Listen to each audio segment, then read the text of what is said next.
the particular thing about the quantum bicycle project was to have a look at the relationship between what electrons made of, what's light made of, how does it work. And where we started was with Martin and myself back in the 90s, is we started with the idea, with the conjecture, and that's what you do with a theory, you just make some stuff up. And then you see how far that gets you, that particular conjecture, and how closely it corresponds with experiment, with what you actually observe. And what we conjectured is, we conjectured that matter was made from light. Now this turns out, in my 2018 view, not to be the whole story, but it is a good part of it. That it's not just made from light, but there's more to it than that. So what we thought back then, and what we conjectured back then, is we thought we knew quite a lot about light, because Martin's an expert in light, and I thought I knew quite a lot about particles, because I was an expert in particles. So what we did is we had a look at the structure of light. And let me just see if we get something here which is perhaps more sensible. This is a picture of the creation event of two electron positron pair of matter from light, or alternatively of the destruction event where matter goes into light. So light to matter, or matter to light. So you can read it either in come two photons, these are the photons, the straight lines, and that produces an electron positron pair, these are these rings just here, or that the two rings unravel and give you light. You can run it forwards or backwards in time, and both processes happen. So what we did in the first instance is and I'll go back a few slides to this one, because this is going to be a picture of what I'm just going to make here. What we did is we looked at light, and we knew that light contained electric and magnetic fields. It's electromagnetic. And we also know that a circularly polarized photon, that's a photon that has a spin of 1 unit of angular momentum, h bar, has a structure whereby you have an electric field perpendicular to a magnetic field, and that electric and magnetic field spiral through space, each one sweeping up the other one behind it and creating the other one in front of it. So electric changes to magnetic, magnetic changes to electric in a balance, and this balance is described by an equation, and the equation expresses that balance in mathematical terms, whereby the electric field can change, fine, provided it gives you magnetic. And the magnetic field can change, provided it gives you electric. And then having both of those, you have a wave. Waves from one end to the other, from one thing to another thing. And that wave screws through space, spirals through space, producing this wonderful spiraling of electromagnetic field, of the shape of, let's go back to this thing just here. Oops. I didn't know I got that. So you have a spiral coming in, and I'll just make a model of it. So here's a piece of plastic. So we can make a twist in that piece of plastic, which looks like part of a spiral. So, and what the photon looks like from the outside is it looks like, imagine an electric field poking up on the top of this strip. So if I twist it, then the electric field does a spiral. And you can imagine the magnetic field sticking out sideways just here. And that does a spiral too, but a spiral 90 degrees apart from the electric spiral. So that's what the photon looks like, and that's what the thing, you can measure this. So measure what the electric field distribution looks like in space by sticking a thing in a cavity and just measuring electric field. So that's what they look like, and we've known that for a long time, since Maxwell, which is 1870s. So, so this thing comes in, and what we thought happened, and we still think happens really largely, is the two photons come in, one screwing one way, the other screwing in the same sense but in opposite directions, so they're actually moving in opposite directions with respect to one another. And what they do is they hit each other and they mix. And instead of having an electromagnetic wave going left to right and one going right to left, you now have two oscillations which mix with one another. So one of them goes, so one of them's going leftwards, the other's going rightwards. And what you get is, instead of going left, left, left, left, left, left, left, and right, right, right, right, right, right, right, you get them splitting up into two bits, one which goes right, left, and the other one goes left, right, backwards and forwards, thus confining them and actually changing the shape from being a spiral through space like this to being something which comes back and bites its own tail like this.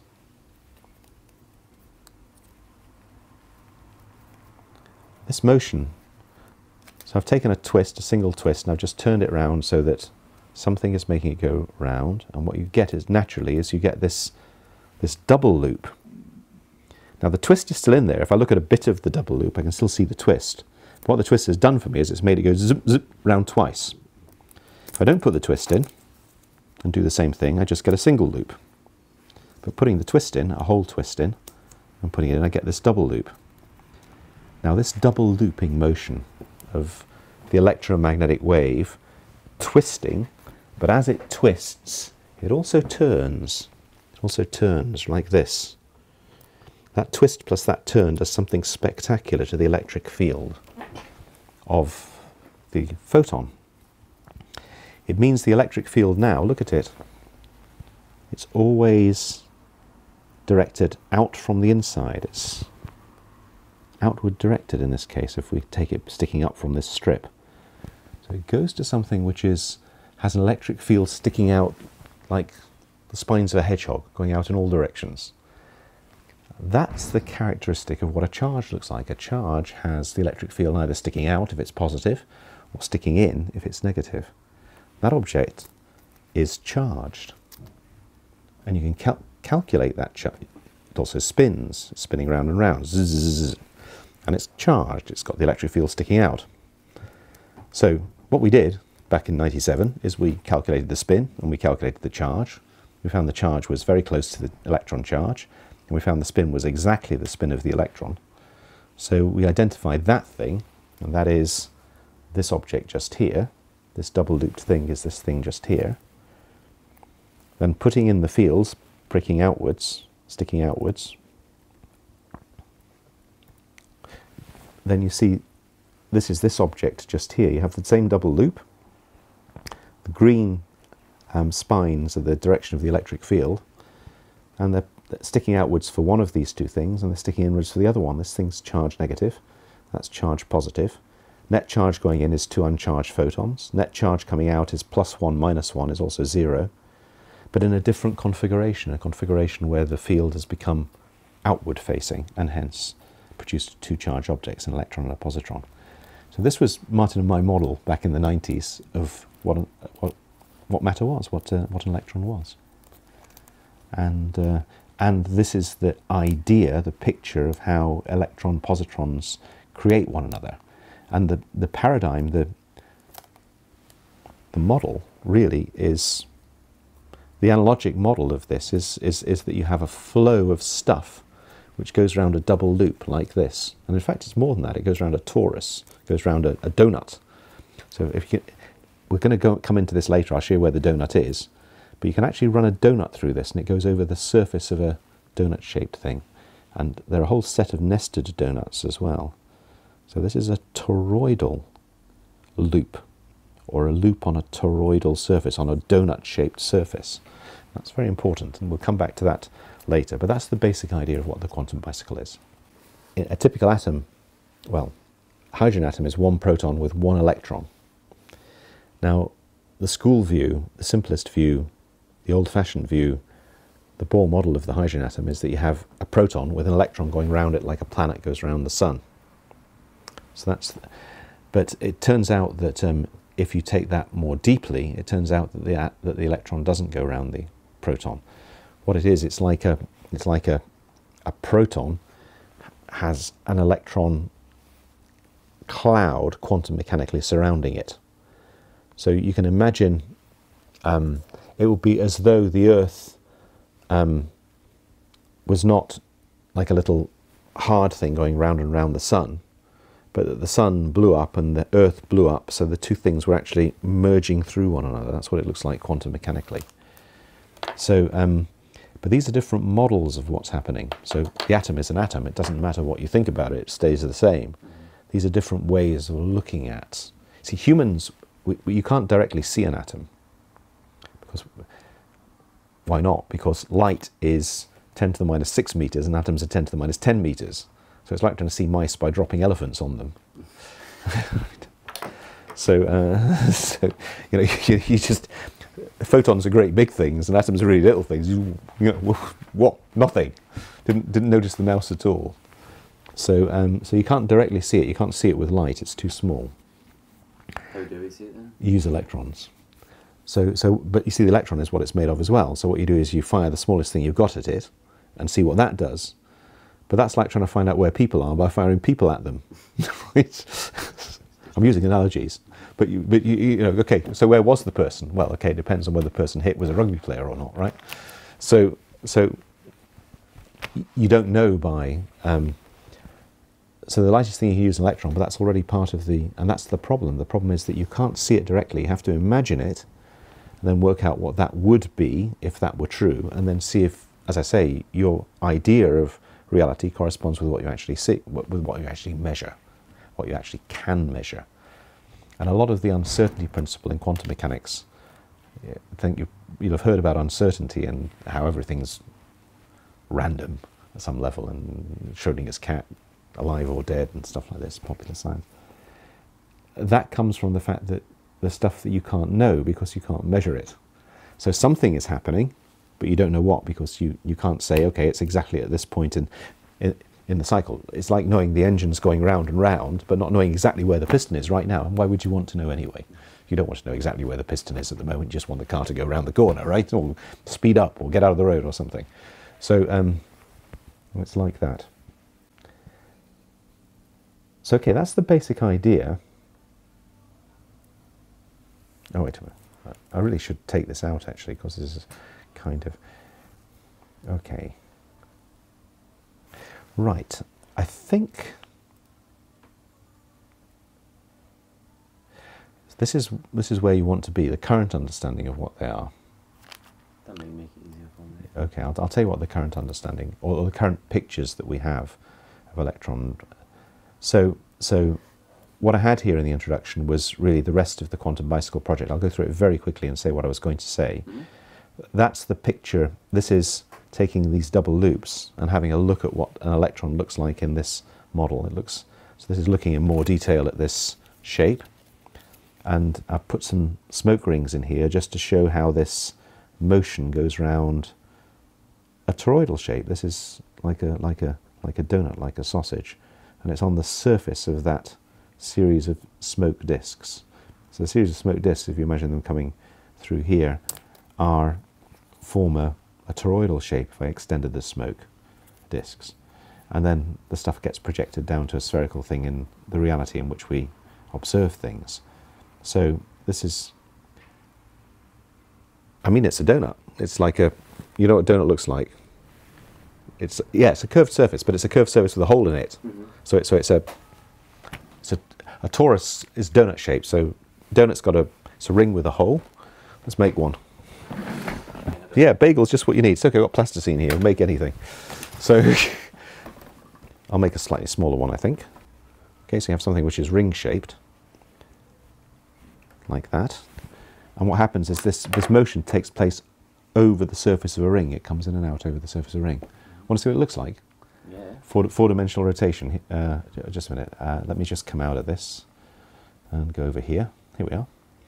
So what this is you know, okay, this is going to blow your mind slightly, but that's okay. Don't worry about it.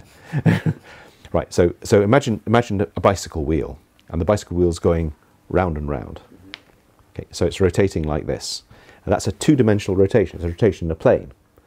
Now, in 3 dimensions, you can't have 2 rotations happening. If I try and rotate that thing so it's rotating about the axle. But imagine I try to put another axle into the thing and have it rotate about that as well. Right, stick a spoke through the wheels. Mm-hmm. Doesn't work. Mm-hmm. Bicycle wheel stops rotating. You can't have 2 axes of rotation about which it's rotating at the same time. You could spin the whole bicycle and things, but that's not what I'm talking about. I'm talking about having a separate rotation about in a completely separate plane. Why? Like a gearbox? Well, no, not like a gearbox, because I'm talking about having a rotation. If I'm rotating like this in a plane, that plane's got 2 dimensions in it, and the rotation's happening in the two dimensions. If I want to have an independent rotation, I've only got one more dimension. So because I've only got 3D. So you can't have 2 rotations going on at once in 3D because you've only got one.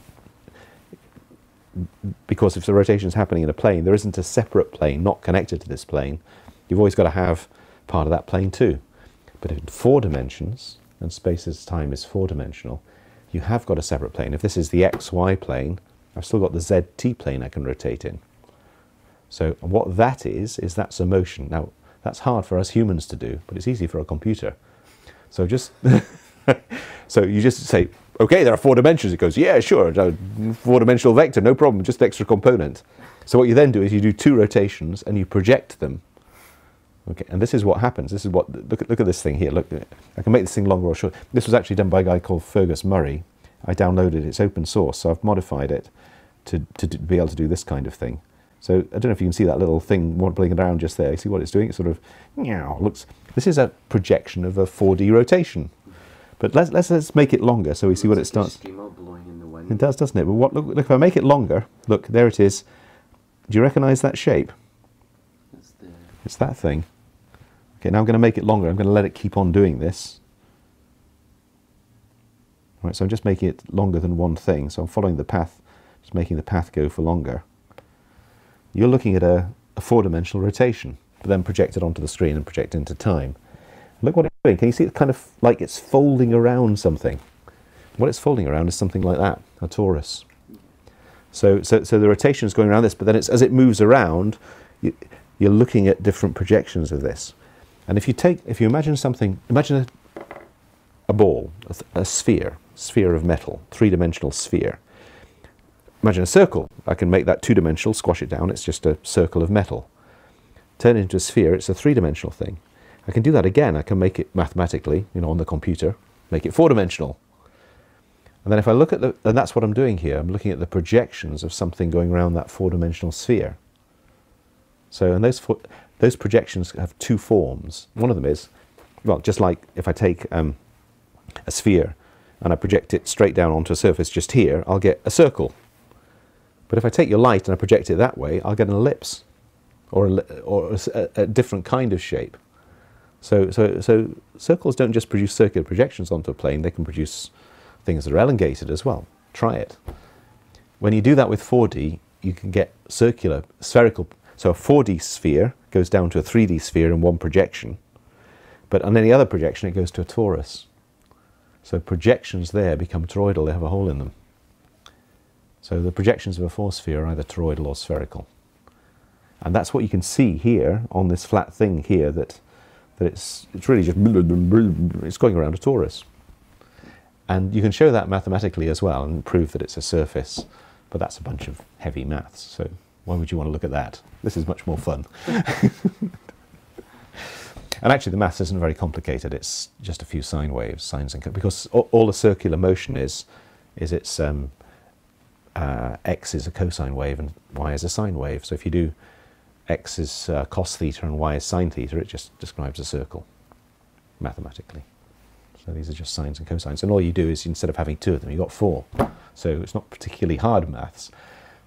But we're stupid humans, so it's very hard for us to see 4D, but it's not hard for the computer to generate it and then project it. Because I've never seen it. We've never been outside 3D, have we? No, and we never will, because the world is 3-dimensional, it's not 4-dimensional, despite, which we'll come to later. A language allows you to describe things you otherwise couldn't describe, and that otherwise couldn't be understood. And where we are at the moment is kind of like this. If I switch language, als ik een andere taal ga spreken, dan begrijp je geen bal van wat ik zeg. So if I switch to Dutch, I guess you don't speak Dutch. So you don't get any of that. What we need to do is get to a situation where you need to develop the language which allows you to describe what's going on, and that's what I'm going to try and explain. Now, it's actually quite a simple, straightforward language, but it is, it's the language of mathematics, and that's going to be interesting. So what we're going to do is think of, okay, what I want you to do is think about an equation and what it means. So you have an equation like F equals ma or E equals mc squared. These are equations that have some sort of meaning. So let's take force is mass times acceleration. That's Newton's law. So what that equation tells me, it says if I apply a force to my car of a certain amount, and that car has a particular mass, it'll accelerate at a particular rate. And the more force I apply, the faster it'll go. The less mass it has, the faster it'll accelerate. So force is mass. So it's force over mass is acceleration. So more force, more acceleration, less mass. Force over mass is the number that gives me the amount of acceleration that I get. So that's what an equation does, though, is it also expresses a balance. And to see that, if you write down, so if I write this down, so if I write down an equation, so we write down the equation F equals ma, force is mass times acceleration, that's one of Newton's laws. Then I can also write down, I can manipulate that equation and do F over m equals acceleration, dividing both sides by m. That tells me the rate of acceleration is given by the force divided by the mass. But I can do something else. I can say, I can take the ma to the other side. I can say F minus ma is equal to 0. And so force minus the mass times acceleration, what it's saying is that force is balanced by a counterforce, which is given by mass times acceleration. And we can show this, we could play, if we imagine we had a big ball here or something, the counterpart is also true. If I threw a ball to you, and you'd feel the force as it hits you, that's the mass, and acceleration is giving a force as it hits you. But what there is a balance between the force of you stopping the ball and the ball hitting you, which causes it to come to a stop. It's a balance equation. Equations are expressing some sort of balance. Now in light as well, remember what we were talking about before, we're saying electric gave magnetic, gave electric, gave magnetic. And there's an equation which describes that, which is also a balance equation, which says you can change the electric, but it's going to give you a changing magnetic because it has to be in balance. And that's expressed by an equation, which is Maxwell's equations, which expresses something very similar. Newton's laws here I can write in another way, which is force is equal to, and I'll write it like this is calculus. I don't know if you did any of this, but it's the rate of change of momentum. It's how fast momentum changes. So if you think about the momentum of a ball, if you can slow it down gently, you're changing its momentum slowly with little force. On the other hand, if you want to stop it fast, big momentum change, big force. So the rate of change of momentum is also the force. And once again, I'm going to put this to the other side. So I could do F minus dp by dt, by the change in momentum with respect to time, is equal to 0. And that's again force, and this is also a force. These are two different forces. And the equation is balancing everything in any equation is always the same stuff. So in this particular case, these are force equations. So force is a force, and then ma is a force, and dp by dt is a force. These are all different ways of expressing what's essentially the same force. So you write it in different ways, and write it as a balance equation, write it as an equation that gives you a value, or write it as a rate of change of something. Now what we're going to do is we're going to write down another equation that looks kind of like this, something equals nothing. So that something in this case is all force is balanced. What we talked about before is the whole energy of the universe remains in balance. It doesn't change. Energy is conserved. So the total energy of the universe remains the same as a principle. So the change in energy is equal to no change, is equal to 0. And that would be an equation. It's called a conservation equation, conservation of energy in this case. So that's what equations are doing. They're expressing something meaningful in a very, very short form, a very compact form. But you see, if you get an equation like this, look at this equation, it says dg equals 0. So what does that equation actually mean? Well, to know what it means, you need to know, it's got 5 questions that are immediately raised. You know, like what's g? Obviously. What's d? What's equals? What does equals mean in this case? What's saying something is nothing really mean? And also, what is 0 anyway? What's 0? So that equality has a meaning as well. And actually the equality doesn't mean is the same as. It doesn't mean that dg is the same as 0. It means that because dg can have all sorts of bits in it, it just means the bits of dg are going to have to be in balance. For any positive bit you get, you're going to have a negative bit that balances it to give you nothing overall. A plus bit and a minus bit. So that's what the equation is telling you. But also there's stuff in here as well. This is actually a differential equation, or going to be a differential equation. It's not the letter d times the letter g. That d is going to be a differential operator, a vector differential operator, which is like calculus, but then a vector calculus, which I know is complete Greek to you. But what it is, it's the d's are kind of division, d for division, and the g's are kind of reality, but the reality is going to be 16-dimensional. So it's actually going to look like a really complicated equation. And it is a really complicated equation. It's much more complicated than any of the ones we've gone before. But it's written in this very simple form in the maths. But what it means, forget about all the complexity, what it means is D means the change, the total change. And G means of everything. And equals here means has a value of, rather than is the same as. Nothing at all. So whatever changes, what it means is the change of stuff is balanced internally.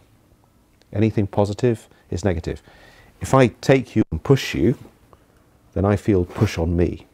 And that's a balance equation. I push you, you push me back with the same force. It's a balance. So it takes me the same force to push you as I feel pushing you. So if we push, right, keep it still, we're both feeling the force. And that force is balanced because we weren't moving. So we have plus force this direction, minus force in that direction is zero force. We're not moving. So that's a balance equation. That's the kind of thing. But we could take that force and we could change it. We could say, how does the force change? I could push harder. So, and then that's the kind of thing to say it's talking about the change in stuff. And when we're talking about light, you're talking about how does light change? Well, what it does, it screws through space. And that's describing the change of the light. That's what the equation is trying to do. So what we need to know is we need to know what multiplication is here, because we've got something going into something is zero. Actually, that's the division of something into something is zero. What do these things, different things mean? Now, inside this differential, the differential is a vector differential. It's a differential which is going to be how does thing change in space? What's the spatial change of something? And also how does it change in time? Now, let me give you an example or an analogy, because which everybody's familiar with. We know what space is. You know how to measure space, measure it with a ruler. And we know what time is, something you measure with a clock. But what happens if you divide space by time? So we divide space, divide a ruler by a clock. Here's a ruler. Right. Take this ruler. Right. Going to divide it by this clock. Here we go. Space divided by time. What is that? What a ridiculous thing to do. What do we got? We've got half a meter by a second, meters per second, miles per hour. We've got something which is a velocity. Space divided by time is a velocity, is a speed as well if we don't specify the direction. So this thing has a meaning. Space divided by time has a meaning, and it's something which we're familiar with, velocity. But velocity is a very funny thing. It's not really a vector.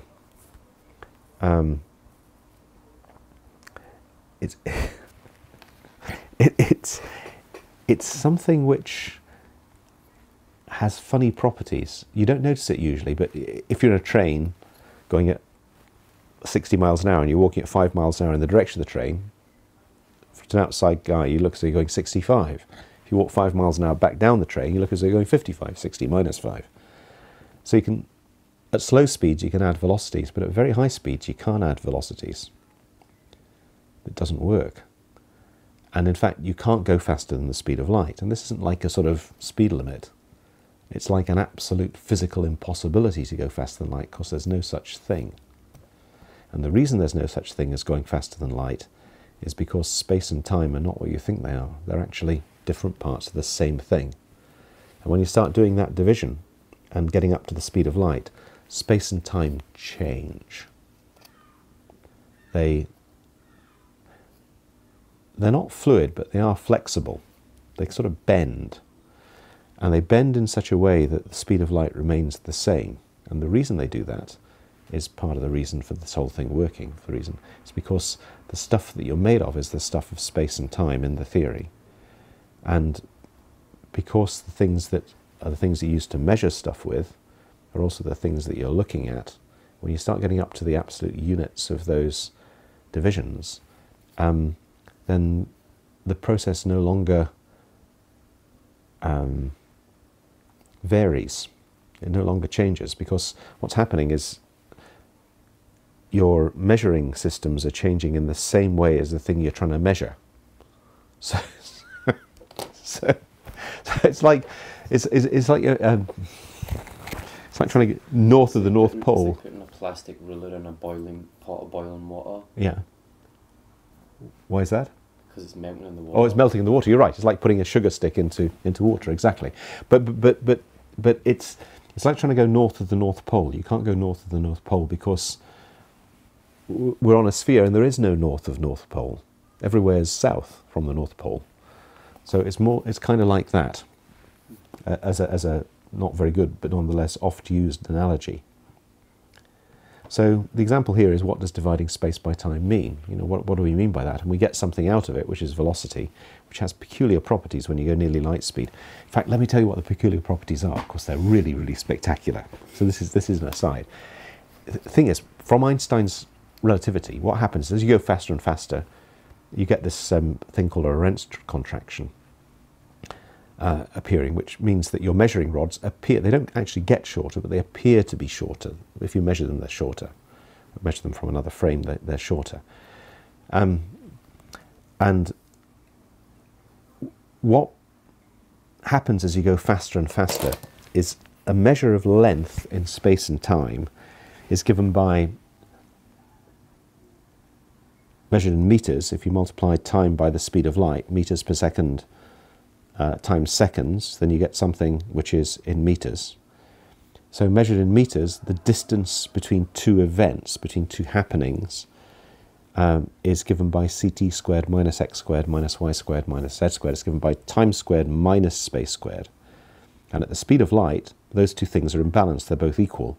So that distance is 0 at the speed of light. Now what it means that if you're looking at the sun, you see the sun as it was 8 minutes ago, but you're seeing it with light which is coming from the sun.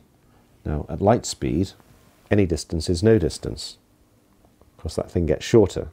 So for that light, your eye was on the sun. And for you, the sun is in your eye, literally, right there, bang, touching. Because for that light, that space has been contracted by the Lorentz contraction down to nothing at all.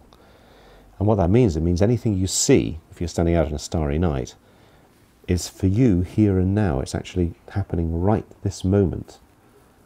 That event of you seeing that star is that for that photon, the distance between the star and your eye was nothing at all, relativistically. So, so as you get up to that velocity, space and time do weird stuff. That's the bottom line of relativity. Anyway, what we're going to try and do is develop something like this equation, where I'm changing the mathematics so that it is as close as possible to what actually happens. About 500 years ago, in Western civilization, although there's quite a lot of evidence that the particular method was invented before that by the Arabs, there was some guys in the Italian Renaissance who couldn't read Latin or Greek, or couldn't read Greek anyway. And one of these guys was called Leonardo da Vinci. And he started using, either developed himself or thought for himself or found out from somewhere, a method of finding out about how stuff worked that didn't depend on reading about what the Romans or the Greeks thought about it. It didn't depend on learning it from some authority. And the method he invented, or he used in his researches, was what we now call the scientific method. And what that method is basically you make some shit up, you have a look at what happens. If they agree, your original stuff was a good approximation of what's going on. If not, you throw it away and you make some new stuff up that does agree. And you refine your model not by asking Archimedes or something, but by asking nature. You know, what does nature say? And this process has proven so powerful that, despite the fact that Italian Renaissance technology at the time of Leonardo is roughly equivalent to Greek technology 2,000 years earlier, and the 2,000 years in between there'd been no progress, pretty much. People invented this scientific method, started using it. By the time Galileo, it was just common knowledge, everybody did it. And what that's produced is it's produced a bootstrapping of human understanding of how stuff works, which is exactly this process. What you do is you don't change reality. Of course, reality is reality. Obviously, you don't change reality. You change your view of reality. You change your way of explaining reality. And that continuous change is what we call science. Our understanding of how stuff works is just getting more and more potent at being able to, build machines, steam engines, cars, then build computers, build lasers, build quantum devices, stuff that comes out of imagination, goes into the third world, becomes common knowledge, becomes something that you make in a factory. So, and that process goes on, but this is that method. You go back and you refine the way you think about things so you can think about it more effectively. So it's not cheating, it's the way. It's the scientific method. So this is where you came in. What's the current view of the electron and proton? What's stuff made of? Well, the kind of thing you learn at school is that, or the sort of way we look at this thing is that electrons and protons as little particles, tiny wee things. And the simplest view of the atomic world is that you have three kinds of particles: electrons, protons, and neutrons. These are little point things. Protons are pretty heavy. They're about nearly 2,000 times heavier than an electron. So are neutrons, a bit heavier still than the proton. Protons plus charge, neutrons zero charge, electrons minus charge. And the way atoms work is plus attracts minus. So you end up with a neutral. So atoms tend to want to be neutral. So hydrogen is one proton, one electron. Helium has got two protons, but it turns out that protons would just repel one another because they're both positive. They need something to stick them together. And the stablest form of helium has got two protons and two neutrons holding it together. So it's 4 times roughly as heavy as hydrogen. 2 protons, 2 neutrons, 2 electrons. Plus 2, minus 2, zero charge. Balance.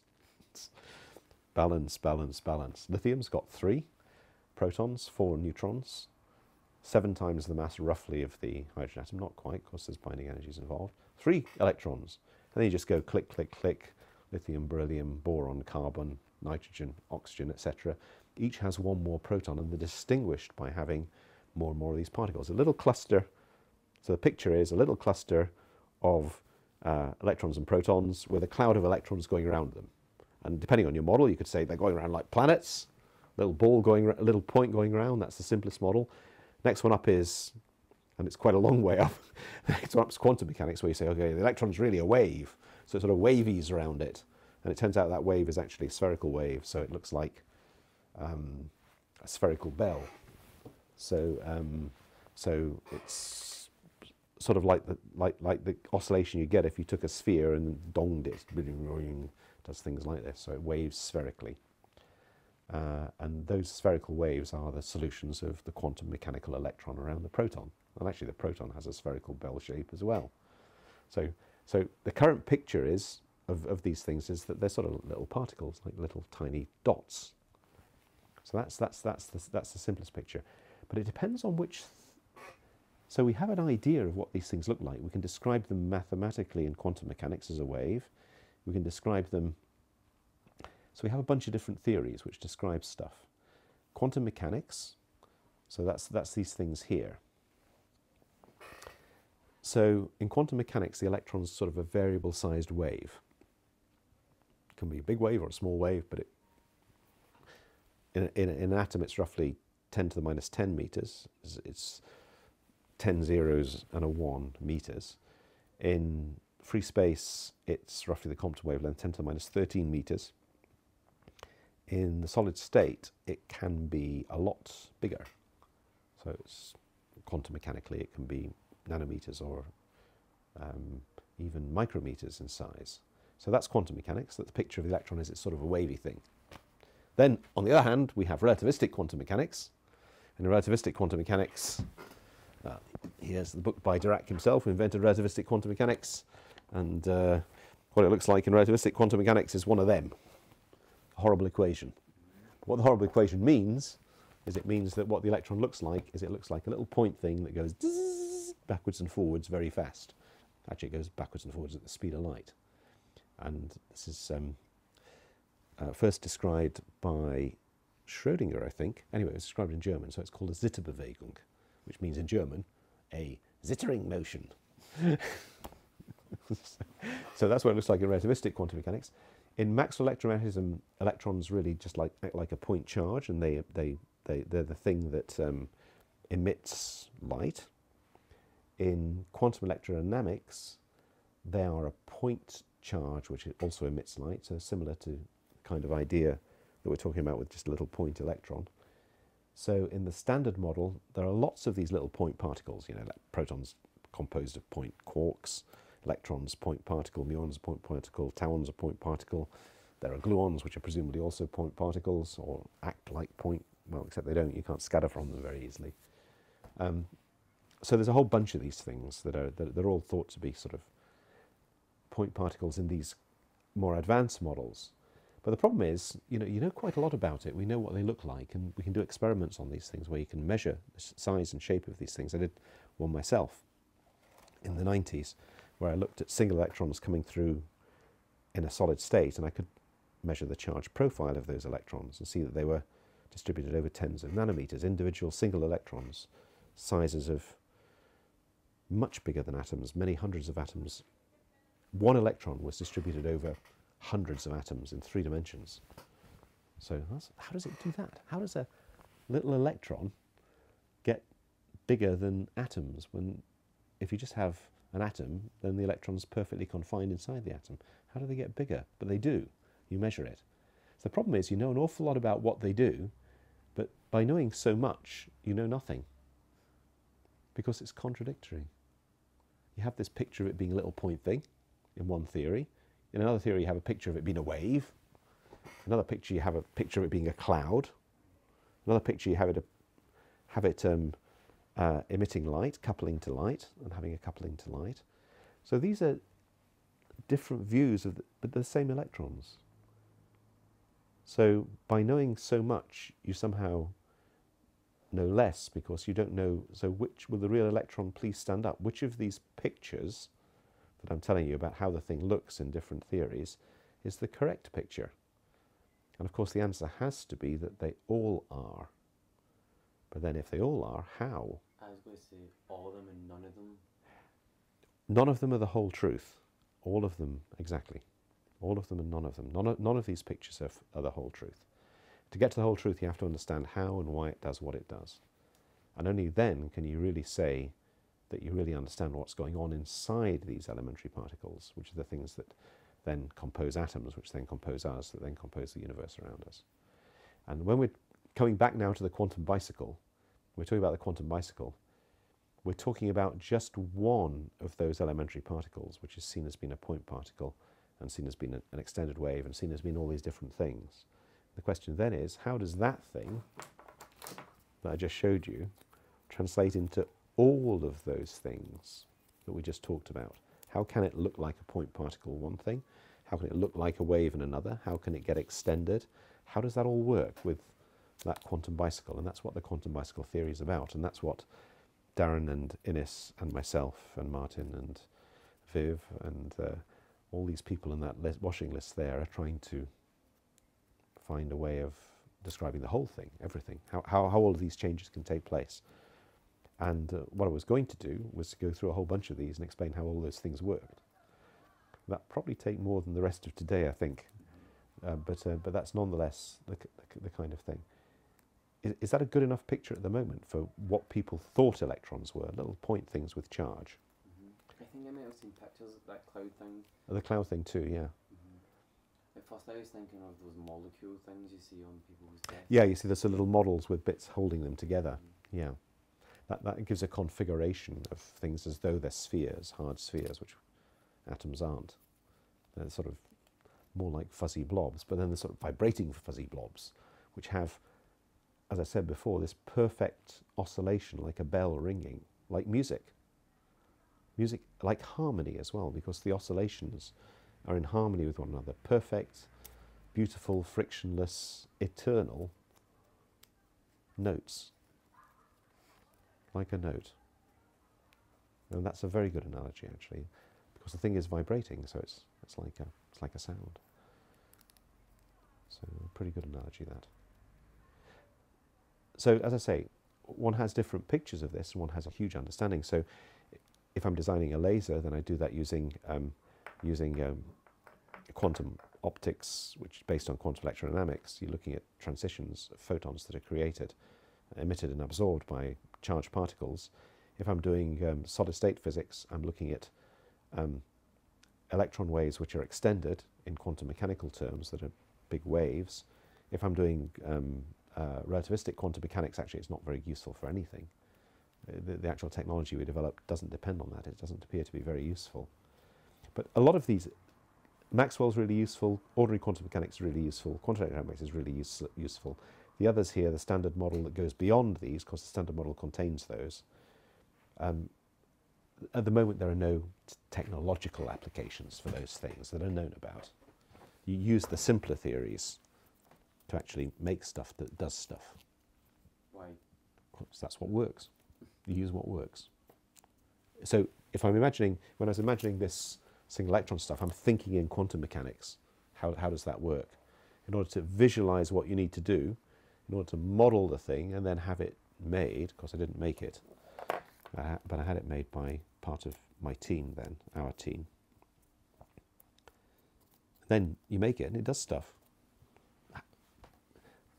You're not just making something random, you're thinking what you have to do through that language which allows you to, well, to think about it. It gives you the mental tools to be able to think about what you need to do. That's how things progress.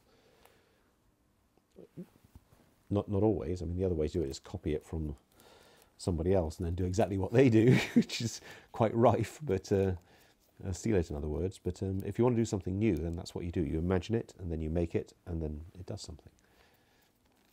So when did you first imagine this? 1991.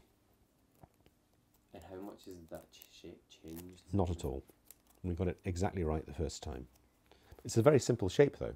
You know, it's a paradigm shape. It's a double loop. One twist, periodic boundary conditions, biting its own tail. So, but the thing is that what you get, and what Martin also did, is look, you can have that shape, but actually you don't just have that shape, you have all possible shapes. You also have this one. And as I'm moving that, I'm making, you've got to imagine just between here and here, I'm putting a thicker and thicker donut. I'm making this thing thicker and thicker. And what that does for you is it makes the outer loop get bigger and the inner one get smaller.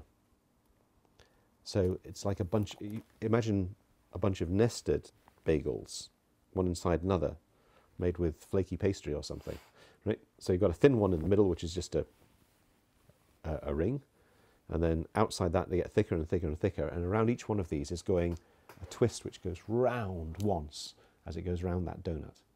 That's the quantum bicycle motion. So, okay. So the current understanding is contradictory, and the question is, can we find a method which will allow us to go beyond that to explain what these things really look like at a deeper level? And to do that, there's two things happening. One is the initial thing, which is this, which is literally doing what I just did, taking a model out of a piece of bendy plastic and saying, okay, what if it works like that, eh?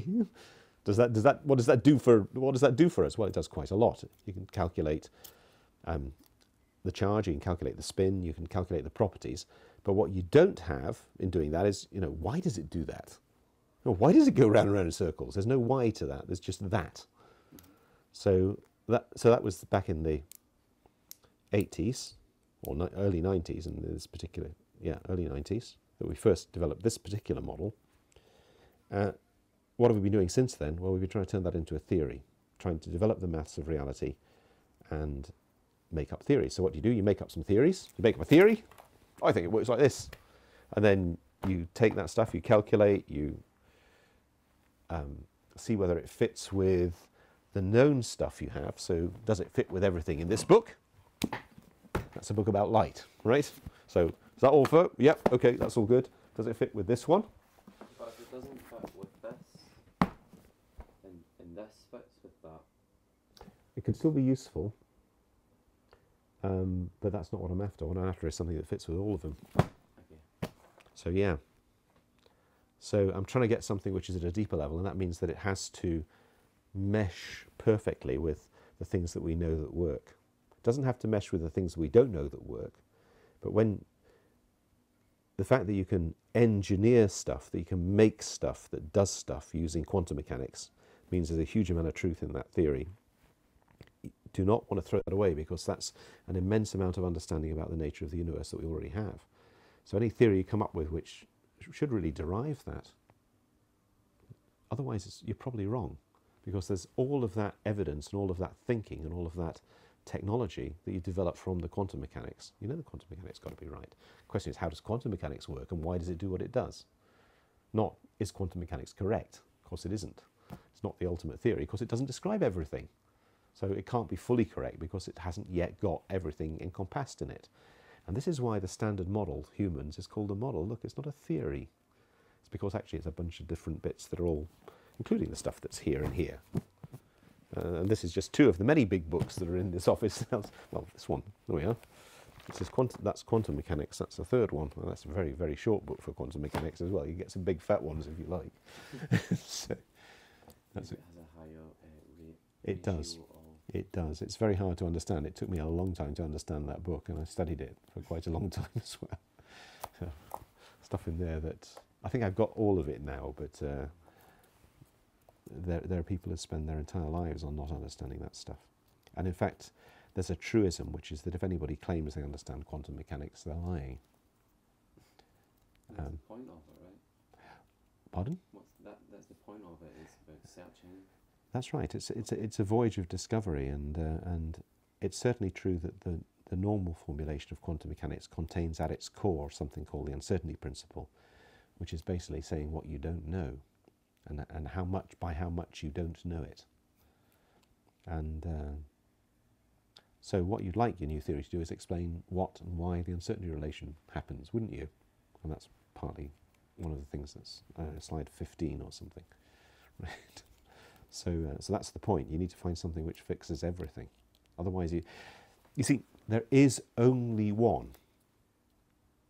theory of how everything works. Proof. Mathematical proof, right? Imagine there are two theories that describe how everything works. Okay.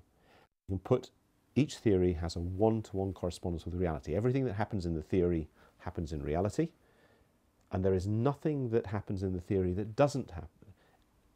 There's nothing, the theory doesn't predict things to happen that don't happen in reality. It's neither smaller than the whole of reality nor bigger. It doesn't say things happen that don't happen, and it doesn't not predict things that do happen. Imagine there is such a theory, but there's two of them. So you can put this one in a one-to-one correspondence with reality, and the other one is also in a one-to-one correspondence with reality. Now, if they're both in a one-to-one correspondence with reality, then they're also in a one-to-one correspondence with each other, in which case there is only one. There is only one theory of how everything works. We don't know what it is yet, for humans, but that's the job of the Quisical Society, is to try and find it. It's the search for that theory, which encompasses all these other ones and explains absolutely everything as simply as possible. So that's the project. So That's in the small... No. It's not the smallest project, but that's what I'm trying to do. So what I have to ask then is, like, yeah, how far off do you think we are from... I don't know.